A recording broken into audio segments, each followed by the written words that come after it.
ত্রয়োদশ জাতীয় সংসদের সংরক্ষিত নারী আসনে আজও মনোনয়নপত্র সংগ্রহ এবং জমা দিয়েছেন বিএনপির মনোনয়ন প্রত্যাশীরা। এখন পর্যন্ত প্রায় 1100 জনের মতো নারী দলীয় মনোনয়নপত্র সংগ্রহ করেছেন।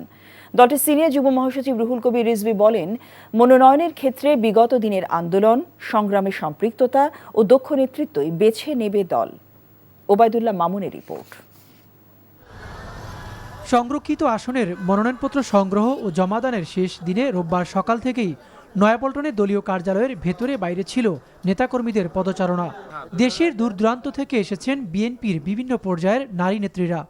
দলটির কেন্দ্রীয় কার্যালয় ঘিরে সারাদিনই ছিল উৎসবের আমেজ। বিগত প্রায় দেড় যুগের গ্রেফতার, নির্যাতন, নিপীড়ন ও আন্দোলনে ভূমিকা রেখেছেন এমন নেতাকে বিবেচনা করবে দল, আশা মনোনয়ন প্রত্যাশীদের।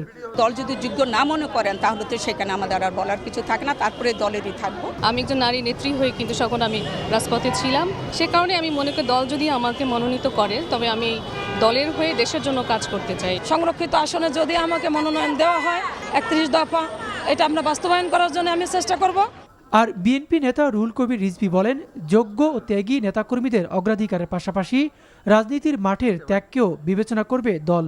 সংগ্রামে, আন্দোলনে তার ভূমিকা, তার ত্যাগ, তার শিক্ষাগত যোগ্যতা, গুণী মহিলা এক কথায় যারা আমি বলবো আমাদের দলের, তাদেরকে বাছাই করার ক্ষেত্রে দল নিঃসন্দেহে তাদের সুচিন্তিত মতামত দিয়েই তারা বাছাই করবেন। নয়াপল্টনে কণ্ঠশিল্পী কনক চাপার সাথে দুর্ব্যবহার করার ঘটনায় দুঃখ প্রকাশ করেন তিনি। যে এই ধরনের ঘটনার সাথে জড়িত নিশ্চয়ই তার হবে, তার সাংগঠনিক ব্যবস্থা হবে তার বিরুদ্ধে। এই নির্বাচনে সংরক্ষিত মোট 50টির মধ্যে বিএনপি নেতৃত্বাধীন জোট পাবে 36টি আসন, জামায়াত নেতৃত্বাধীন জোট 13টি, আর স্বতন্ত্র প্রার্থীদের মধ্য থেকে দেওয়া হবে একটি আসন। Obaidullah Mamun, NTV news, Dhaka.